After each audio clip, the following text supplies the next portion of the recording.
এক জাগ্রত কালী পুজোর ইতিহাস। নমস্কার বন্ধুরা, স্বাগত আমাদের চ্যানেলে।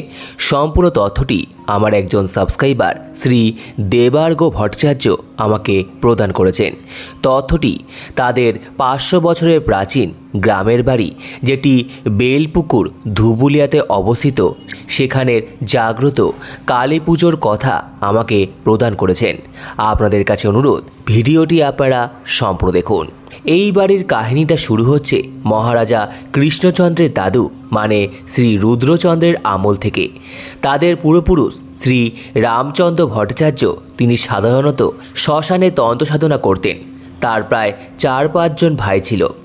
এবার সেই সময় মহারাজা রুদ্র চেয়েছিলেন কালী পুজো যেন সকল ঘরে ঘরে হয়, যাতে মানুষের মনে যে ভুল ভ্রান্তি ছিল যে মা কালী শুধু শ্মশানের দেবী, সেই তথ্য যেন মুছে যায়।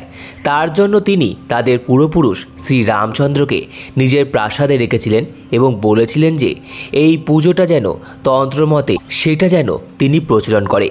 যদিও পরে রাজা কৃষ্ণচন্দ্র সকলের ঘরে ঘরে কালী পুজো করার আহ্বান ডেকেছিলেন, সেটি পরিচালনা করেছিলেন নবদ্বীপের সাধক শ্রী কৃষ্ণানন্দ আগমবাগীশ। তবে এর যে সূচনা এখন বাংলার ঘরে ঘরে যে কালী পুজোর পদ্ধতি, যা কিছু পরিবারে তন্ত্রমতে হয়, বা আমাদের বাংলায় যে শাক্ত বা তন্ত্রমতে পুজোর যে পদ্ধতি, সেটা সূচনা করেছিলেন তাদের শ্রী রামচন্দ্র ভট্টাচার্য। প্রথমেই বলা হয়েছিল মহারাজা রুদ্র তাদের পূর্বপুরুষকে গুরুদায়িত্ব দিয়েছিলেন। তিনি বেলপুকুরের একটি নির্জন শ্মশান, যেটা এখন যদিও ঝোপ ঘাসে পরিণত হয়েছে, শ্মশানকালীর মন্দিরের সামনে ওটি আগে শ্মশান ছিল পুরোটাই।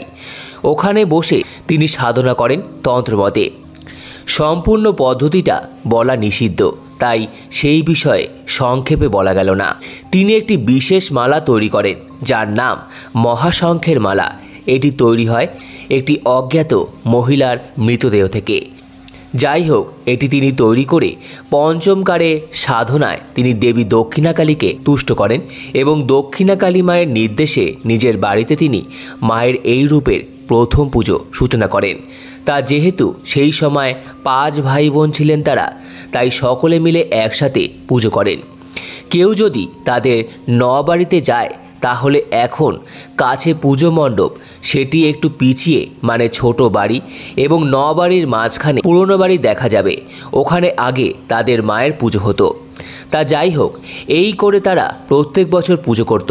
এবার যেই মহারাজা কৃষ্ণচন্দ্রের সময় তারা 4-5 ভাই বোন বিভক্ত হয়ে গেল এবং তৈরি হলো বাড়ির ছোট বাড়ি, মেজ বাড়ি, বড় বাড়ি। যেহেতু রামচন্দ্রের বড় ছেলে নবাবীর দায়িত্ব তিনি নিয়েছিলেন, তাই ওই মহাশঙ্খের মালা তিনি বাড়িতে রাখলেন এবং তাদের দেখে গ্রামের প্রত্যেকটি মানুষ সকলের বাড়িতে বাড়িতে মায়ের পুজো শুরু করলেন।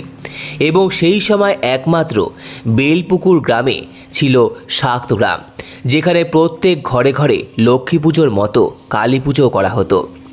সেইটা পরবর্তীতে কৃষ্ণানন্দ নিজের নবদ্বীপে পুজোর প্রচলন করেছিলেন এবং নিজের শিষ্যের দ্বারা, মানে তারা সকলেই জানে, রামপ্রসাদের দ্বারা সমস্ত বাংলায় ছড়িয়ে দেন।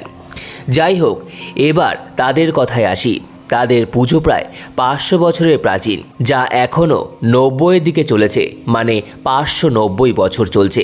এবং বলা হয় তাদের এই পুজো প্রায় 600 বছরেরও বেশি প্রাচীন। এই মালার মাহাত্ম্য হলো কালী পুজোর রাতে প্রত্যেকটি তান্ত্রিক বিধি মেনে, মানে 16 উপাচারে পুজো করে বলির অঞ্জলির ও ভোগ নিবেদনের পর এই মালা বের করা হয়। প্রতি বছর এই মালা খুবই যত্নে থাকে একটি ঘরের মধ্যে, কাপড়ের মধ্যে, এবং সেটি মধ্যরাতে বের করা হয় এবং প্রথমে সুরা দিয়ে সেই মালাটিকে স্নান করিয়ে 108 বার মায়ের বীজ মন্ত্র জপ করা হয়। প্রত্যেক বছর তাদের এখানে পাঠা বলি হয় প্রায় 5-6টা করে এবং খুবই জাঁকজমক সহকারে মায়ের পুজো অনুষ্ঠিত হয়। মা এখানে অত্যন্ত জাগ্রত। মা সকলের মনস্কামনা পূরণ করেন। এই পুজোর আরেকটি মাহাত্ম্য হলো, যেহেতু এই গ্রামে শ্রী চৈতন্য মহাপ্রভুর মামার বাড়ি ছিল, তাই তিনিও ছোটবেলায় তার মামা, মা, বাবাদের সাথে এই পুজো দেখতে আসতেন। মাকে বিকেল 5টা-6টার মধ্যে স্বর্ণালঙ্কার পরানো হয় এবং ঠিক রাত্রির 12টার সময় মাকে পাটে তোলা হয়। মা এখানে এতটাই জাগ্রত যে কেউ যদি কিছু ভুল ত্রুটি করে তাহলে পরবর্তীতে তার শাস্তি বীভৎস হয়, যার উদাহরণ একটি দিচ্ছি। একবার একটি ছেলের অ্যাক্সিডেন্টে মরে গিয়েছে। এবার স্বাভাবিকভাবে বাড়ির সকলে ভেঙে পড়েছিল।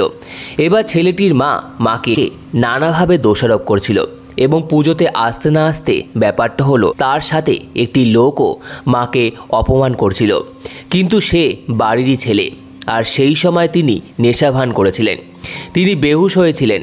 এবার আসল কাণ্ড ঘটল কালী পুজোর দিন। তিনি নেশা করেছিলেন কিন্তু না খেয়ে দে এমনকি জলটাও তিনি খাননি। এবার স্বাভাবিক ব্যাপার তিনি একটু অসুস্থ হয়ে গিয়েছিলেন, যার অনুভব তিনি রাতে পায় ওই 2-2:30টার সময়। এমনকি তার এমন পরিস্থিতি হয়ে গিয়েছিল তিনি ওঠা তো দূরের কথা, মাকে অঞ্জলি অবধি দিতে পারেননি। পরের দিন তিনি সারাদিন ঘুমোনোর পর ওই বেলা 12টার দিকে প্রচণ্ডভাবে বমি করতে শুরু করেন, যার ফলে ভুগতে হয়েছিল প্রায় 5-7 দিন। তারপর সবাই মিলে মনে করেন তিনি যেহেতু মদ খেয়ে এমন কাণ্ডটি করেছিলেন তাই তার ফলস্বরূপ মদ খেয়ে হয়েছিল। মা যে জাগ্রত তারই এই প্রমাণ। আকাশটা বাড়ির থেকে সম্পূর্ণ আলাদা। তাদের বাড়িতে যদি কোনো রকম কোনো ভুল ত্রুটি হয়, ঐতিহ্যকে নষ্ট করা হয় বা তন্ত্রের যে নিয়মকানুন তার ব্যাধিত করা হয়, তাহলে মা চরম কুপিত হন এবং তাদের বংশের চরম শাস্তি নেমে আসবে। এখনও সেই রীতিনীতি মেনে মায়ের পুজো করা হয়। এই পুজোর রীতি হলো গ্রামের সানাই এবং ঢাক ঢোল তাদের ব্যবহৃত করা হয় না। আরেকটি মাহাত্ম্য হলো তাদের প্যান্ডেল কোনো বাড়ি করা হয় না বা করা উচিত নয়, কারণ তাদের বলি যে হাড়ি কাঠে যা পুজো মণ্ডপের সামনে আছে তার ওপর চাঁদোয়া দিতে হয়, আর এর চেয়ে বেশি আর কিছু করা যায় না। এভাবেই তাদের বাড়িতে পুজো চলছে। আরেকটি এক অলৌকিক কাণ্ড ঘটে। যখন যেই সময় মায়ের কাছে পাঠা বলি নিবেদন করা হয়, সেই সময় সম্পূর্ণ আবহাওয়া দেখলে সকলের শিহরণ জেগে ওঠে, কারণ সেই সময় এক অদ্ভুত অনুভূতি আসে, যেন এক অজানা শক্তি জাগ্রত হয়ে ওঠে। অনুরোধ করব আপনারা অবশ্যই মায়ের মন্দিরে যান। কলকাতা থেকে আসা যায়, তারা ভাগীরথী লালগোলা এক্সপ্রেস ধরে ধুবুলিয়ায় নেমে সোজা বেলপুকুরে আপনাদের নামিয়ে দেবেন।